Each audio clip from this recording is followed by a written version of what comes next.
Bom dia, boa tarde, boa noite, pessoal. Mais um vídeo do Virando as Páginas. Vamos falar de novo do Arthur Conan Doyle sobre um outro patamar, uma outra visão, um outro tipo de história. A gente vai conversar um pouquinho sobre ele e o Mundo Perdido. Já começamos a falar sobre isso, porque antes eu queria que você se tocasse. Curte o vídeo. Toca aqui no sininho, curte o vídeo. Se você ainda não é inscrito no canal, se inscreva, participa conosco. Nós somos um canal pequenininho, mas que a gente tem feito um trabalho, pelo menos um trabalho muito legal, e as pessoas têm retornado desta mesma forma. Como eu disse a vocês, O Mundo Perdido, do Arthur Conan Doyle. Eu estou trazendo aqui alguns autores dentro de tramas que normalmente as pessoas não imaginavam que eles fizessem isso, né? Tanto que para a semana que vem, Alfredo Serkis, Silicone 21, eu vou fazer uma resenha sobre esse livro, que é o Tupiniquim Punk. É a coisa do cyberpunk, a coisa do Tupiniquim Fiction. Foi um baita livro de um Rio de Janeiro futurista. A gente vai falar sobre esta obra semana que vem. Espero vocês lá. O Mundo Perdido, do Arthur Conan Doyle, foi escrito logo no início da década do século 20, em 1915, salvo engano. E ele faz parte, eu contei um pouquinho sobre a história do Arthur Conan Doyle quando da saga do Sherlock Holmes. Chegou um certo momento na vida dele que ele estava enciumado do próprio personagem, achando que o personagem estava maior do que o próprio escritor. E aí ele começou a transar por outras áreas, companhias e estradas diferentes daquelas do romance detetivesco, e já tinha algumas influências interessantes para o surgimento do Mundo Perdido. Aliás, este livro do Arthur Conan Doyle, ele vai influenciar a saga Jurassic Park, né, do Mike Crichton. Inclusive vou falar um pouco sobre o Crichton, que morreu agora há pouco tempo, e também o Vale Perdido, que foi na década de 70. Ele começa em 1974 e vai até 1977. Apesar de eu já estar com 54 anos, na época eu tinha 10 anos e eu fazia parte do grupo Mirim, que gostava muito dessa série norte-americana. E depois, lá no início do ano 2000, você começa a ter os filmes do Michael Crichton levados ao cinema, naquela primeira trilogia do Jurassic Park, e agora com Jurassic World. Um dos filmes, inclusive, do próprio Jurassic Park tem por subtítulo O Mundo Perdido, que é justamente uma certa homenagem do nosso querido Crichton ao Arthur Conan Doyle. Uma outra coisa que eu queria dizer, que estava acontecendo naquela época, quando o Doyle vai escrever esse livro, ele tem duas influências claras. Eu vou logo de cara levantar uma, que foi o naturalismo extrapolado a partir da Origem das Espécies, do Charles Darwin, do Darwin, que na verdade trouxe uma esfera diferente para os contornos daqueles romances de época, e esta visão muito da ciência como elemento elaborativo da razão humana, e que dá ao homem, digamos assim, o equilíbrio necessário para que ele possa prosperar, para que ele possa progredir como sociedade. E alguns autores começaram a questionar este tipo de abordagem dentro de uma outra visão, de que aquilo que era ciência depois seria, na verdade, o vício do cientificismo, dando a tudo aquela linguagem do cientificismo como absoluta, aquela questão do racionalismo bruto, que a gente até falou um pouquinho quando agora do Dostoiévski, há 2 vídeos atrás, sobre as cartas, as notas do subsolo, né? Então já existia assim uma certa reverberação contrária a esse tipo de propagação e de ideia que estava ali na Europa na segunda metade do século XIX e também na primeira metade do século XX, digamos até hoje. Você vê algumas questões até hoje. Um dos caras que vai fazer esse tipo de abordagem contrária é o próprio Júlio Verne, e essa história dele tem muita coisa parecida com a do Mundo Perdido, que eu já falei também aqui no vídeo, o Viagem ao Centro da Terra, 1857, eu acho que é esta obra do Júlio Verne. E aqui você tem algumas contraposições, porque o professor Lindenberg, ele vai ser justamente o Challenger, o Dr.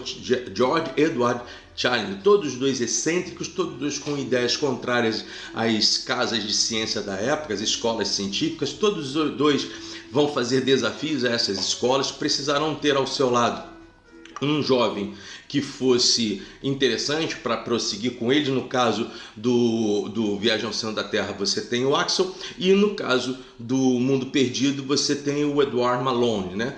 Todos dois rapazes apaixonados que vão seguir um caminho de aventuras em lugares inóspitos, distantes da Europa, menos aqui no Viagem do Centro da Terra, muito mais aqui no Mundo Perdido, e que cada um vai ter um enlace diferente no final do livro. Não vou falar, obviamente, o final do livro do Mundo Perdido, porque senão eu acabo atrapalhando você. Uma outra coincidência entre o Júlio Verne e o Mundo Perdido do Arthur Conan Doyle é que, nos dois casos, eles escreveram livros com abordagens históricas dentro da Amazônia. Exatamente isso que eu estou dizendo para você. Na Amazônia, a Amazônia brasileira.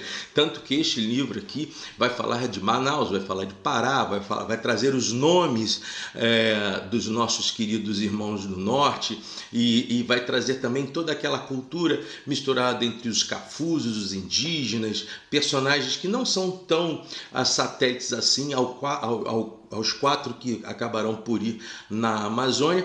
E a influência que o Júlio Verne tem sobre o Arthur Conan Doyle é clara, porque ele vai escrever um livro chamado A Jangada, que também é uma saga aventuresca dentro da Amazônia. Inclusive, quando escreveu esse livro, ele mandou uma carta a Dom Pedro II agradecendo pelo país, pela natureza e por todos aqueles aspectos ambientais que davam ao romance cada vez mais corpo. Então, Júlio Verne já havia escrito sobre a nossa Amazônia. Este interesse europeu pela Amazônia é quase que um fetiche que nunca terminou, e hoje ele se torna cada vez mais perigoso. Só que eu não vou falar de política, eu quero falar sobre o Mundo Perdido, que na verdade vai situar o início de um romance entre o rapaz chamado Edward Malone, e ele vai ter um interesse por uma certa menina chamada Gladys, que é ligada ao professor George Edward Chand, tá certo? Ele é um repórter do Gazette lá na Inglaterra, e aí surge uma grande situação, qual seja, o professor George Orwell diz que na Amazônia, num certo platô, no centro da floresta amazônica, existia uma espécie de espaço, uma quinta, um parque que mais parecia um parque jurássico, efetivamente. Não um parque de diversões, tá, gente? É um parque natural que conservou, por conta de diversos fundamentos ou diversas situações ordenadas no contexto natural, animais pré-históricos por lá. Obviamente, ele começa a ser contestado por conta disso, e o mais interessante é que o Arthur Conan Doyle ele vai trazer aqui na figura do professor George, e principalmente do Lord Hoxton, que vai ser aquele lorde aventureiro e ao mesmo tempo heróico, uma espécie de espelho a dois personagens que existiram na sua época. Que um era o Percy Fawcett, que era muito amigo do Arthur Conan Doyle e que foi um homem que visitou a vários lugares do mundo todo e veio morrer aqui em Mato Grosso. E o outro é o Richard Francis, que também foi o Richard Francis foi também um outro grande aventureiro ligado também à nobreza inglesa, mas que fazia viagens das mais diversas, da Índia à Amazônia, da Amazônia até a Turquia, da Turquia até os lugares mais longínquos da Austrália. Esses caras eram verdadeiros aventureiros, funcionavam a partir daí, e o Lord Hoxton ele vai fazer a mesma coisa. Por outro lado, você vai ter o professor Summerlee, que vai ser o contraposto desse diálogo, digamos, dialético entre o Challenger, Challenger quer dizer desafiador, o homem desafiador, o sobrenome do professor George, e o Somerville, que é a representação da ciência, ou seja, aquelas contraposições que vão ser chocadas entre um grupo e o outro. No Origem das Espécies do Charles Darwin, ele tem uma fundamentação clara de influência por conta das quebras de paradigmas dentro dos preceitos religiosos e da própria visão da ciência sobre a evolução de todas as raças. E até hoje é uma tese, é uma teoria, existem debates dos mais diversos, mas conduziu efetivamente a Europa a discutir sobre isso o tempo todo. Aqui, o que você vai ter efetivo logo de cara, essa crítica à ciência, e alguém que, a partir de uma tese absurda, consegue conquistar e convencer o seu grupo a viajar para lá. É muito legal porque o George, o geógrafo, ele tem um quê do intelecto do nosso querido Sherlock Holmes, ou seja, na verdade, o Arthur Conan Doyle ele não conseguiu matar o Sherlock Holmes, ele conseguiu trazer o Sherlock Holmes para dentro de uma aventura naturalista. Então ele vai estar sempre com pensamentos lógicos, debates dialéticos com o Somerville, e no meio disso tudo você tem, obviamente, o Lord Roxton e o Edward Dunne.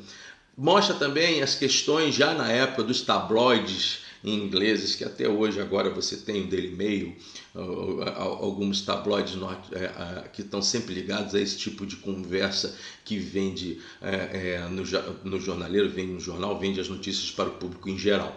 Então você tem esse arremedo de filme, de livro, que poderia virar um filme tranquilamente e que tem uma característica muito interessante. Qual é? É de um certo respeito à natureza, de um grande respeito às condições, digamos assim, culturais da Amazônia de época, mas você vai ter, obviamente, algumas falas que para os dias de hoje você pode se espantar com isso, né? Tem algumas falhas um pouquinho na tradução do livro. Há um certo momento onde um pterodátilo passa pela cabeça daqueles homens e é colocado como se fosse um avião, quando na verdade o texto em inglês aponta para um toldo. É muita forçação de barra, apesar de já ter existido os aviões naquela época, ou já começar primariamente os bólibos voadores naquela época, é muita forçação de barra colocar um pterodátilo como um avião aqui dentro, e isso o Arthur Conan Doyle não escreveu. A editora Príncipes ela fez uma edição, vejo eu, interessante. Eu tenho sempre elogiado, as pessoas começam a criticar a folha do papel, o tipo de capa. Isso é uma bobeira.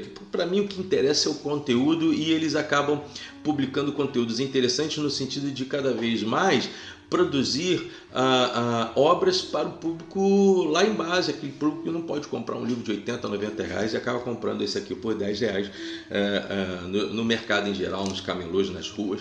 Um livro muito legal. O Arthur Conan Doyle traz assim essa ideia interessante, replicando no início da década de 20 o Viagem do Centro da Terra, que foi em 1864, e também depois, 10 anos depois, em 1874, A Jangada com a Carta para Dom Pedro II. Vale muito a pena, acho interessante. Você pode ver o Vale Perdido, Land of Lost, de 1974, 77. Você consegue ver essa série aí no YouTube. Basta procurar, de vez em quando eu vejo, para matar a saudade. Já fazem aí quanto tempo? Acho que 40 anos, mais ou menos isso, né?